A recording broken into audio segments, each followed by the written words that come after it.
Hi, I'm Mike from 1A Auto. We've been selling auto parts for over 30 years.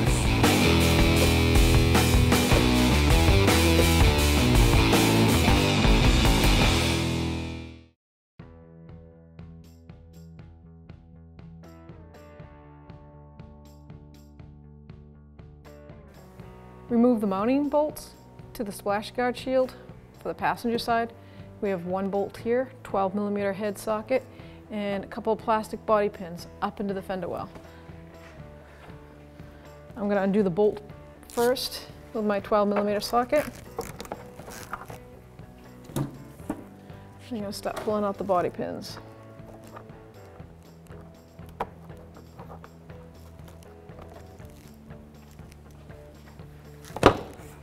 There's two up here in the fender well.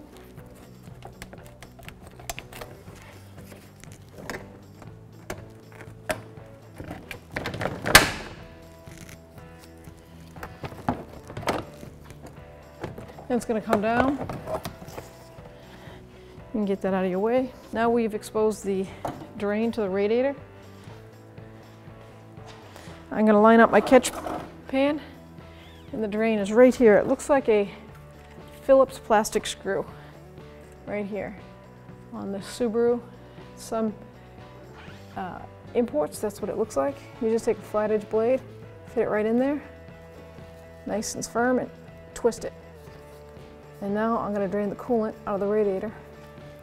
Hopefully not get splashed everywhere, like that.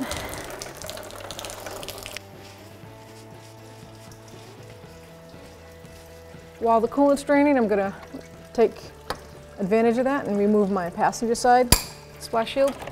Someone had attached a plastic tie up there. So now I'm going to remove this body clip, because I have to have access to the actual radiator transmission coolant lines in the radiator. I'm just going to push that aside for you. So one has a clamp with a pair of pliers style, and the other one has like a hose clamp. So I don't have to mark them because I know that the hose clamp is going to be in the pipe closest to the radiator, and this one is a clamp there.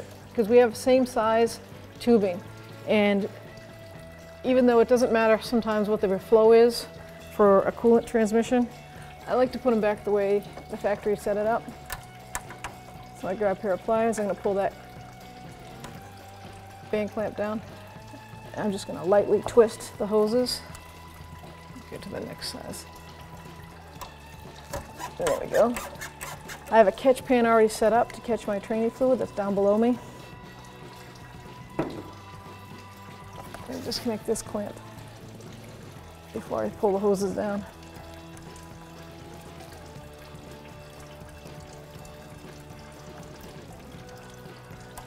Now you can leave the clamps, the hoses on the car side and disconnect them from the radiator. I like to take them apart from the car side so the whole thing comes out as one unit, and then that way I can assemble it on my floor and make sure the routing of the hoses go the same way. So training fluid's going to come out, and I got a catch basin down below.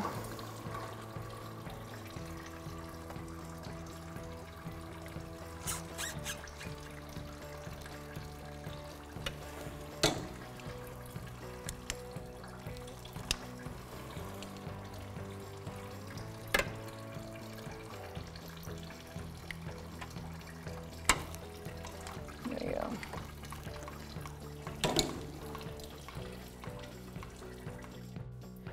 Now that most of the coolant has drained out, I'm going to put the drain plug back in to the radiator and tighten it up, because I have to remove the lower hose on the other side, so I want my catch basin to be underneath that. But while I'm still on this side, I'm going to disconnect my coolant fan. That's the electrical connector right there. This is not a push pin, it's a push, pull up that clip, and just pull the wiring harness part out. This is the body harness, that's the fan side.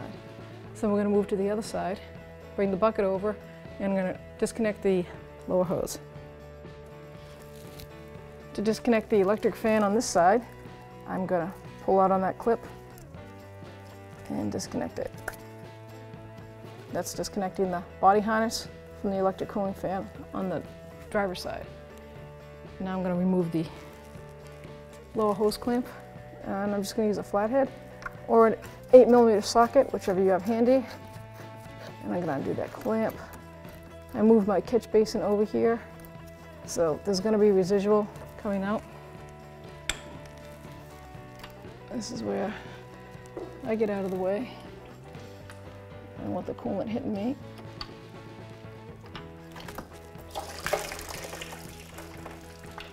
Yeah, now with that disconnected, you can lower your vehicle down, or if you're on jack stands and you're tall enough, you can still work on it. I have a 2-post lift, so I'm going to lower the vehicle down, and we're going to get to the top of the radiator.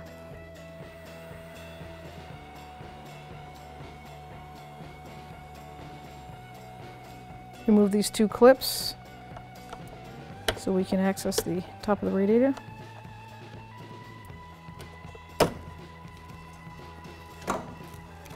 I use a body tool, flat one on this one.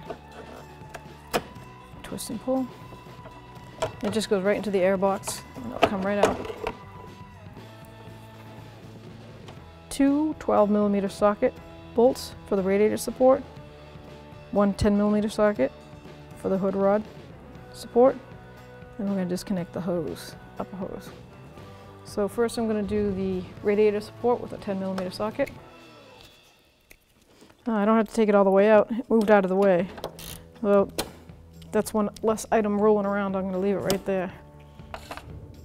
I'm going to move right to the upper radiator hose. I'm going to use a flat blade screwdriver. Disconnect the upper hose from the radiator.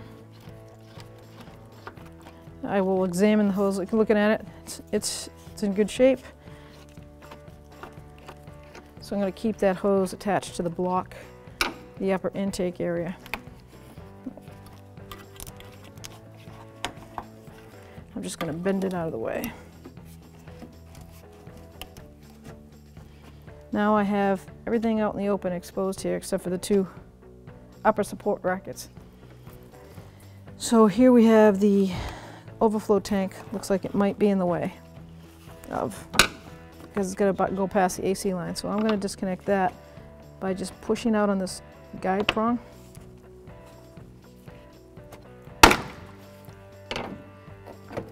And disconnecting it. So see how that worked? We have a guide, plastic guide that goes in this way, and then just fits itself over that. It's like a little plastic pin. And then just pry it out. Now I'm going to move that away, leave it standing up. Or you can pour it out if you don't want to make a mess somewhere. Now everything's exposed. I'm going to leave the cooling fans on the radiator. It'll be easier to remove them when it's on the floor. 2 12mm sockets, remove the upper radiator support brackets.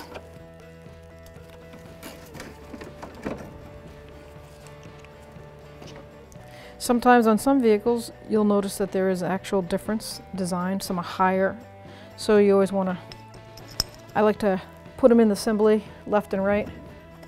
This particular model won't matter, but you might have a car someday that does, so it's just a good habit.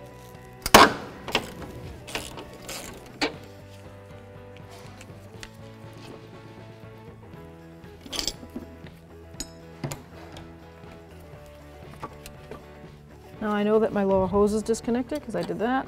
My training lines are disconnected. I'm going to remove the upper hose where it mounts on the intake connector because the inlet, it was the hose was in the way from the for the fan shroud to squeeze by. So I'm just going to take that off. Loosen the clamp with a flat blade screwdriver. And now I grabbed it firmly, just give it a good twist, work it back and forth.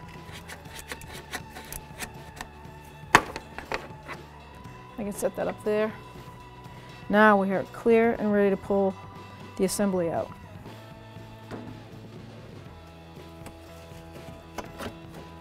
I just rock it back and forth. It's got 2 rubber bushings down there that's mounted to.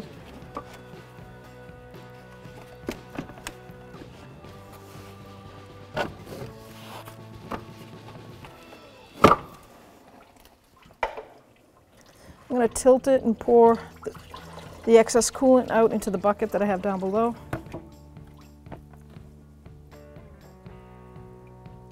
Okay.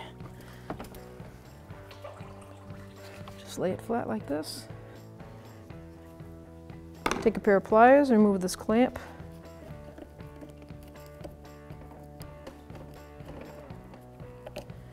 I expand the pliers so I'm not cutting into the hose, just enough to give it a twist.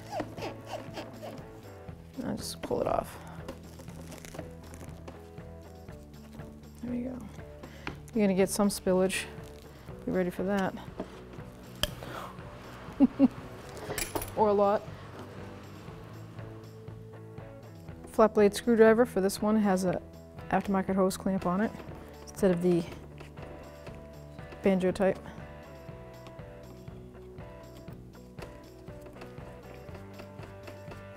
Loosen that up, move it aside. Take the pliers and just give it a twist.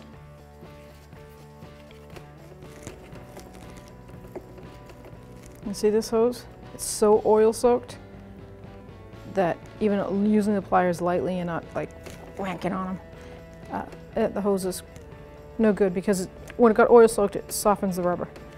So I have to replace this hose. So watch your hoses. If they've been oil soaked like this one, you're going to want to replace that. You don't want this training fluid leaking out, and then you'll have a lack of fluid. You can lose your transmission. I'm only pulling it off even though I'm disregarding the radiator because I want to make sure I cut the right length. So now I'm just going to set that aside. I'm going to take the other long radiator hose, disconnect it from the radiator clamp that guides it in there. Disconnect it from the front one. Set this aside. I have an oil bucket, so I'm going to drain them in the oil bucket. Remove the 4 top 10mm socket bolts. They're 6mm bolts, but they have a 10mm head on them for a socket. Being plastic, the bolts themselves, you can see they'll spin in place.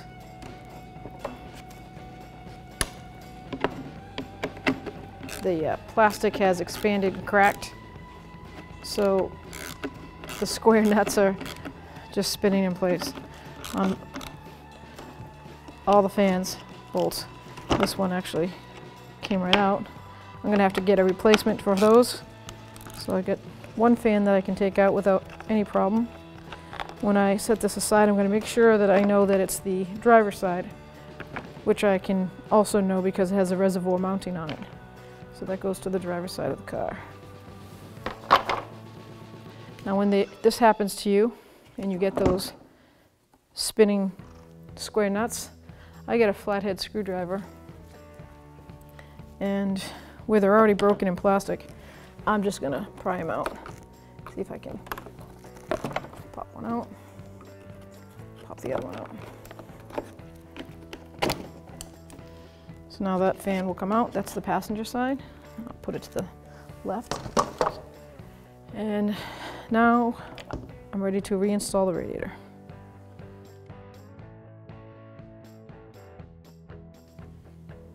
Install this part of the fan on the bottom. Line up the mounting holes in the plastic. And then it falls into place. I know this is the driver's side once again because I have the mounting for the overflow tank. And I'm going to install 2 bolts. Factory, this radiator from 1A Auto comes with the nuts already in the plastic guides, which is perfect. I broke this one, so I had a replacement 6mm bolt, 1.0 thread. That's if you need to go get one at the local hardware store. That's a 10mm socket, so I'm going to tighten that down.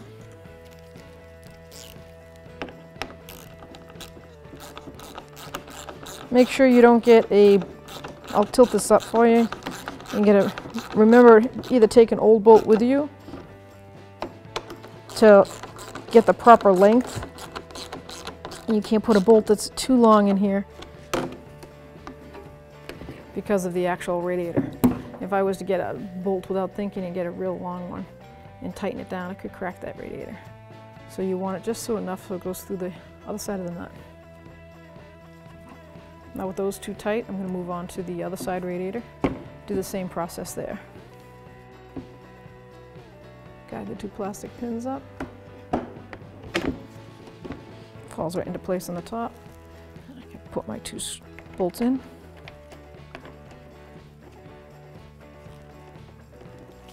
And there's your fans.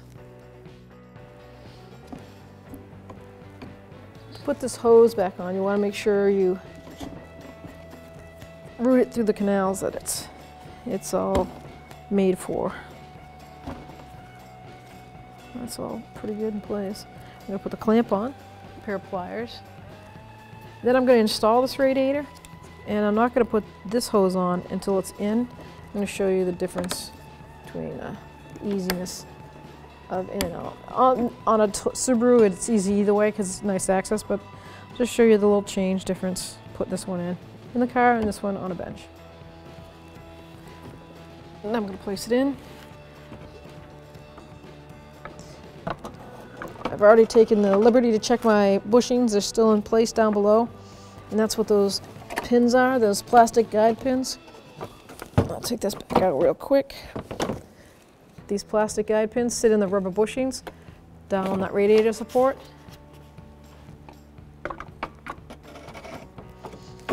And you'll feel it when it goes right into place. Move over this way. And just put the hand down there. There we go. Now that's firmly into place that way. I'm going to put my top mounts on. This is a 12mm socket or wrench again. So I'm going to get that, tighten that down.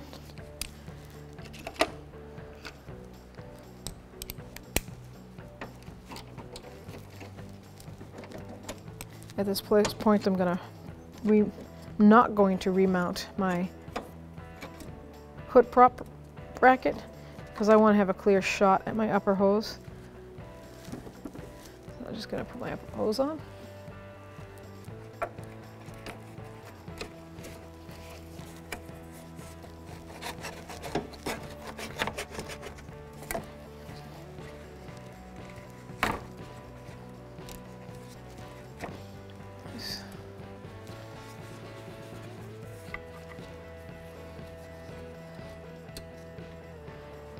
When a hose has been pre-installed, it's been installed by somebody else for a while. See the rib lines right there? That's embedded in the hose. I like to place the old clamp in the same spot. I've had it happen where if I wanted it in that location, it just doesn't make a nice tight clamp seal on the inside, so it actually can have a small leakage.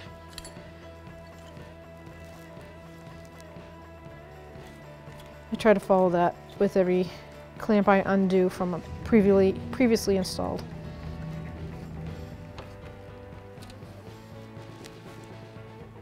It's nice and snug. Now I'm going to move down to the end where it goes onto the intake hose. Same here, same practice. I can see that the clamp ended right there. I feel the indent. I'm going to leave that right there, tighten her up. Now I can install my hood prop bracket. That's a 10mm socket.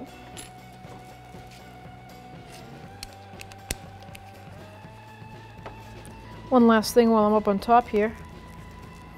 I'm going to put my overflow tank back in. This has a guide plastic dimple on the bottom. Goes into a bracket, if you can see that. So I'm just going to guide it down in there.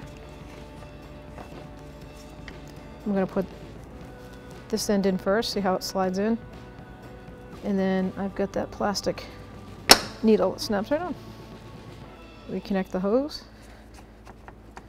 And now we're ready to raise our vehicle, support it, and put the down below together.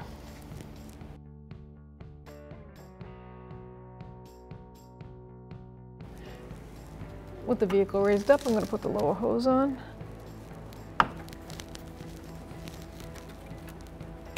Make sure it's all the way flush down that nipple. They have a stop right here, a plastic stopper on the radiator. It's a little dimple that sticks out. Make sure that hose is right up against that. While I'm here, I'm going to take the liberty of installing that one training line before I install the other one.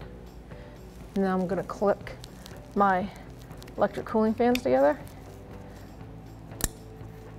Make sure all those things are done.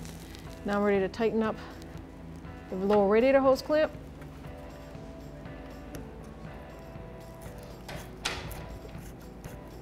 Now, once again, I found where it was located on the hose, and I'm going to relocate the clamp the best I can to reseat it in the original markings.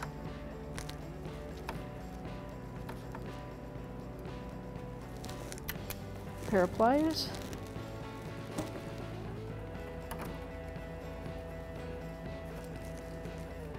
These two have indents. I don't know if the camera can pick that up. There's an indent right there. So I'm going to bring that around and line that up. Now we go to the right side. I'm going to connect the coolant fan over there. Here we have the body harness and the fan motor harness. I'm going to connect that. If you hear it click, this has a body clip, but it looks like it's been broken. So I'm going to make sure that this doesn't come down and hit the exhaust. It really can't, but to be safe, I'm going to install a plastic tie and assure that that's not going to come down and hit the exhaust. I'm going to put the passenger side splash guard back in, guide that up into the spot. It has one bolt and a couple of push pins. The bolt goes into this plastic guide. So we have the one bolt in the front of the splash shield, connects to the radiator support, and that's got the 12mm socket head on it. And then I have two body clip push pins that go in the fender well.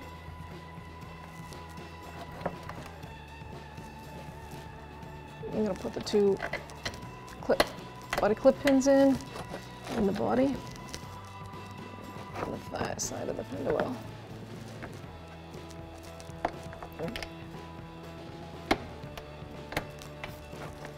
I'm going to have to wiggle the shield around just till it finds the spot.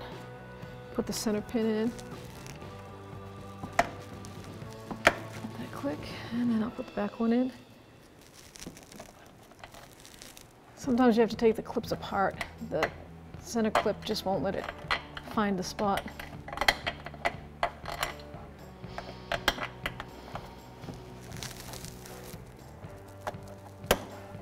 There we go.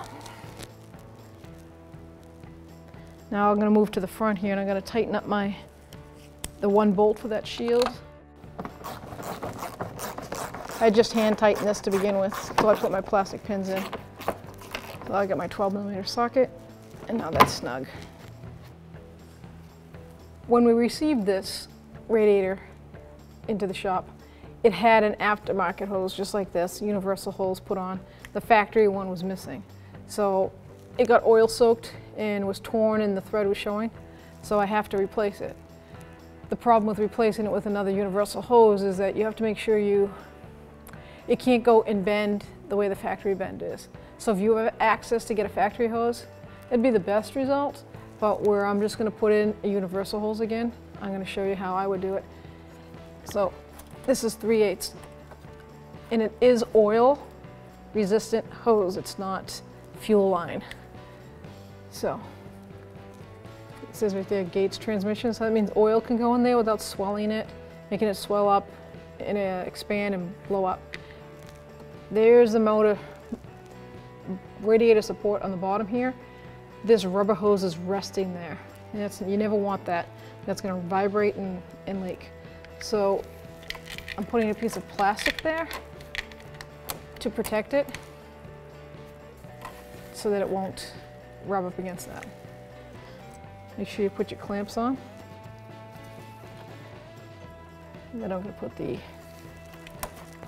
plastic piece that came with over there. Now I can connect it up to the car transmission line.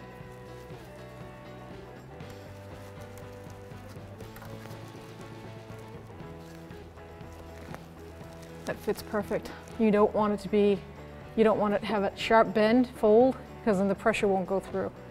And that could cause transmission problems, breakdown.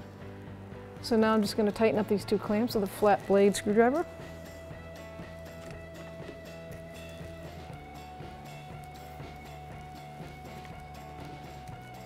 This being a new hose, it doesn't matter where I put the clamp. There's no indent in the hose because it's brand new. So I'm going to take liberty of thinking, oh, this other hose is going to vibrate and ride on that. So I want to see if I can turn this so that that hose won't actually vibrating on any piece of metal. I'll have to go just like that. There's tons of little things you have to play in your head, process. Because this is critical of not getting a hole in it.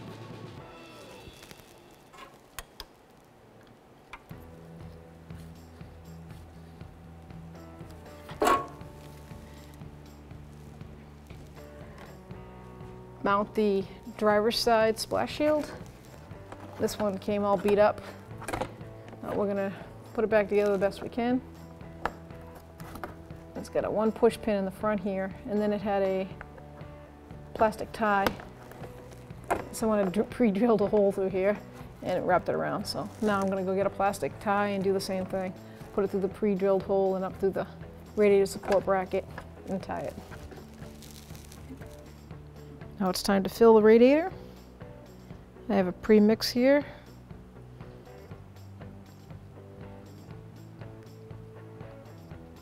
I'm going to top it off, not right to the top. I want some air in there so I can visually watch the thermostat open, watch the flow when I run it. With it filled at the proper level, I'm going to run this car now for 35 to 45 minutes at idle, and I'm going to leave the cap off. I'm going to put the bucket back underneath, and that way if there's any air pockets, it's going to get sucked through, and I can keep an eye on it and top it off while the coolant is going through the engine. So you turn the heat on inside, turn the dial to hot. Doesn't matter whether the blower's on or not, just turn the dial to hot so you have a completed circuit of coolant flowing through the heater core, and run it for 35-45 minutes. Hoping the thermostat opens up at that time and the cooling fans come on, and then you'll have all the air out of the system. Thanks for watching. Visit us at oneauto.com for quality auto parts, fast and free shipping, and the best customer service in the industry.